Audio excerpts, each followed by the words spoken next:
Hello everybody. Hey, I had a question from Karen. She said she was having an issue with the neck and the shoulders being all grown out and not really being sure how to tackle that. It was a big job and just where do you start?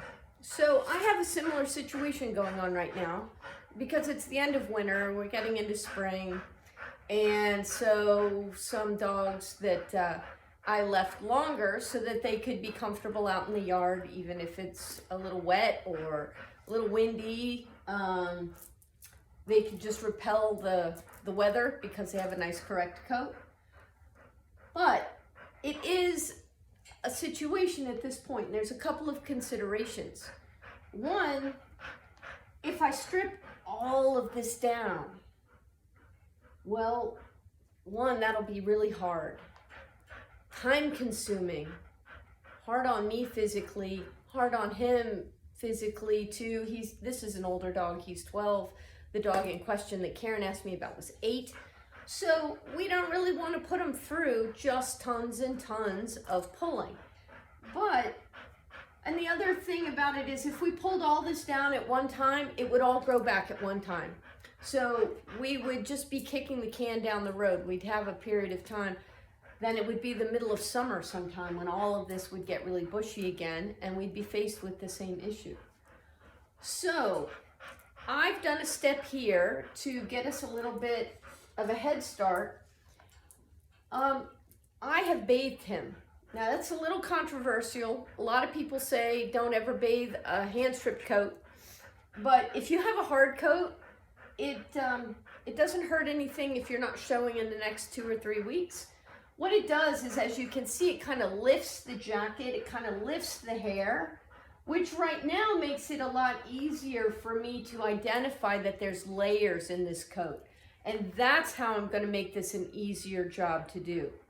I am going to hand strip it, but because the bathing has lifted some layers, lifted it up, I can lift this hair up and I can see there's at least 2 really good layers. There's a layer of hair that's about this long, that's what's really ready to go. And then there's a layer of hair underneath that's about this long. And then in between, because I raked him periodically in the winter time, there's a little bit of coat that might be in between length or might be a little finer because it's a little broken or something like that.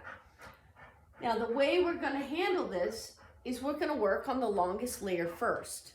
And I'm going to, in this case, I am going to use a stripping knife or a stone instead of just my fingers. Let's get those ready. And here we go. Okay. So I could just do this all by hand with my fingers. And if you're just learning, it's the best way to develop your eye so that you can see exactly what you want to pull and then pull it. If we go too quickly into using the tools like the stripping knives, we get a little too focused on speed. And when we're focused on speed, we're not focusing on good technique. We're not focusing on where the layers are, and we're not focusing on the dog's reaction as much. So it's important in the beginning to make sure you're proficient with your fingers, because then when you start using a tool like stone like this, you're doing the same thing as you were with your fingers. You're just adding the tool to it so you can go a little faster because you're getting more hair at one time. Not because I'm doing it faster necessarily, but I'm getting to my results faster. Okay, and so since I've identified that all I want to pull is this long layer, I can just lightly pull it. If the dog, especially since they're a little older, if they can't stand for as long or they get impatient sooner, you can set a timer, maybe 10 or 15 minutes that you're going to work at a time. And maybe plan to have several sessions over a weekend or over a week or something like that. And that's going to help you to break it up so it's not as much for you, it's not as much for the dog. You can see I've made a little bit of progress here. I don't need to do it perfect, because the other thing about doing these really bushy areas periodically is you're going to kind of come back to the area every couple of weeks until it's done. You're not going to do it all at one time. So now this is also easier because I keep his head stripped pretty close. About every 3 weeks or so, I go through and I just take the longest layer off the head. I've always got a layer coming in underneath, so he looks really neat and tidy. I've done his clipper work recently, and this is what I do when I grow the coat out, so that even if he's grown out, and somebody might look at this coat and not understand the grooming, because the head is so tight, and because I've done this clipper work real nice and fresh, it's clear to anybody who's looking that this dog is well maintained and has been maintained recently, even if he's got a bushy coat and jacket. Now, since I've kept the head nice and tight, so now I can start this up at the back of the neck. And if you haven't done the head first and you've got this big bushy mane kind of situation going on, go ahead and trim the head first, and that's going to make it easier for you to see where you want to pull this longest hair. So it's nice and tight up here, and then it pretty quickly goes to these long locks of hair. And I'm going to focus first on coming behind the ear near where the clipper work would be, so that we get some stripped coat coming in there. And I'm just going to take the longest hairs. It's tempting to like dig in and think you're just going to strip everything out, but it's so much more work. So just plan on knowing, if you have a big bushy mane on your dog, that it's probably going to take multiple sessions for you to resolve that. And if you go into it with that mindset, then you won't be frustrated with yourself or with the dog if you don't get all of it done, and you won't get frustrated as much. Your expectations will be a little bit more in line with what's realistic. And I'm just grabbing the tips. I am using a knife right now, but it's the same technique as before, where I identify exactly which hairs I want, which I do by lifting up, and then I pull down just that little bit of hair. If the dog starts getting fussy with me while I do that, then I know that I'm probably going too fast or I'm taking too much hair at a time. And that can change in different areas of the dog. Some areas are a little more sensitive than others. Some dogs are a little more sensitive about certain areas than others. And it's all normal. It's all just part of the process of learning your dog. Now, I moved the grooming loop because it was starting to lay down on top of some of the hair I wanted to strip. It's important that you not try to go for perfection here. This is not about perfection. This beginning of getting this this big, long, bushy mane done. And so the more I work at this and I get this long layer down, that's when I'm going to start to see if there's tufts of broken coat that are kind of in there too, and recognize that I'm going to need to come back and get those at a later time. And just keep pulling just what's at the top. Don't worry about this. I've pulled the long layer off of the top.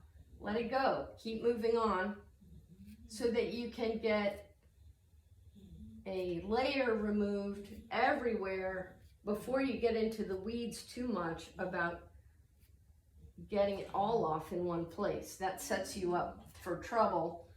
If you work really hard in a small area, then it kind of obligates you to do that much work everywhere, and that may turn out to take longer than you expect, or you or the dog might need to take a break before then, and it just makes it a little more difficult. So as you can see, I keep moving around because I'm looking for places where there's not too much hair at a time to pull.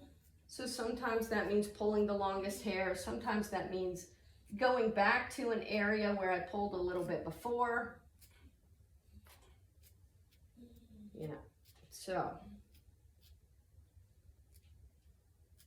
this is slowly but surely helping me to get rid of this big mane right here.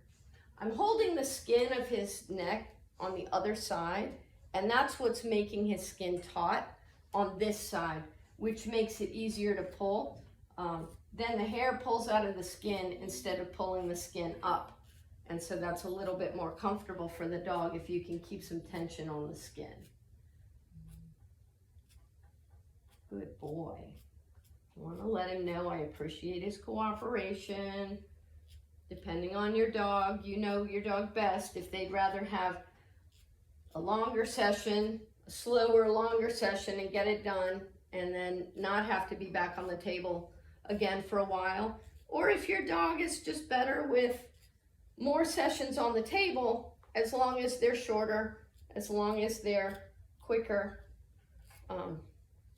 So it's just a matter of experimenting with your dog about finding which technique is going to work the best for you and for the dog.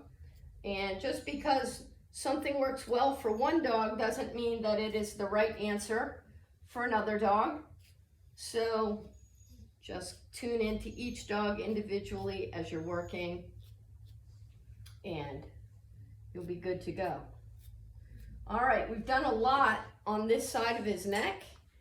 It's still kind of bushy, still pretty bushy, but it's not as bushy as it was, and that's the important thing. So I want to just get some of this longest layer off kind of throughout this whole area, and it's easy to see which hair is ready to come out because of bathing, making the hair stand up. If I'm having some difficulty gripping the hair because it's clean, I can put some ear powder into the hair, and that will make it grippier and easier to deal with. Typically, I would strip hair before bathing, and this is one of the rare situations where it's easier on you if you bathe first. And by putting a little powder in there, the powder also helps the layers kind of stand out from each other to make it easier to see what you still need to pull.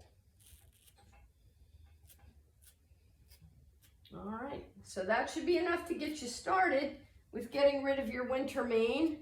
If you have any specific questions, take some pictures, post them in the group, and I may, if I have a dog that is in the same state, it's a perfect opportunity for me to take your question and do a demo for you on how I'm going to handle it. Okay, let me know how that helped you, and if you have any additional questions.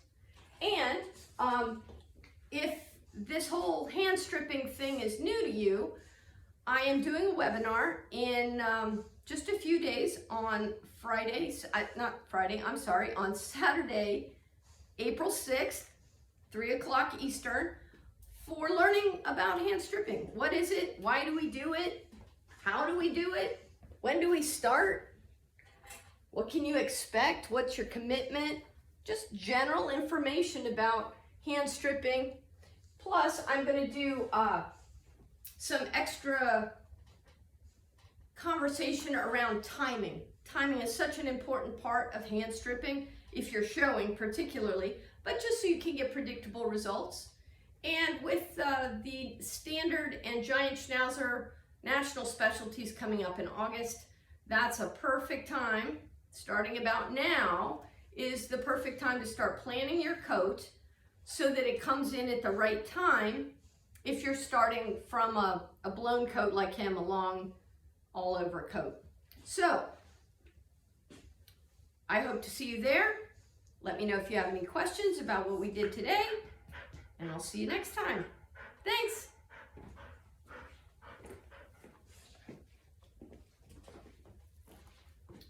One other thing. I mentioned about keeping the head tight and about doing your clipper work on a regular basis to keep the dog looking neat and tidy, even if you're growing the coat out. And if you would like some information on how to do that yourself or how to do it a little better, maybe you have questions about where the lines go, things like that. I do have a course on maintenance clipper work for Schnauzers. That's the face, that's the feet, doing the pads, and the private areas, the underneath and around the back legs and around the anus, and just how to keep all those neat and tidy. So if you are starting hand stripping, being able to do your maintenance clipper work will help make that job easier for you. So I'll put a link in the comments for that clipper work course as well.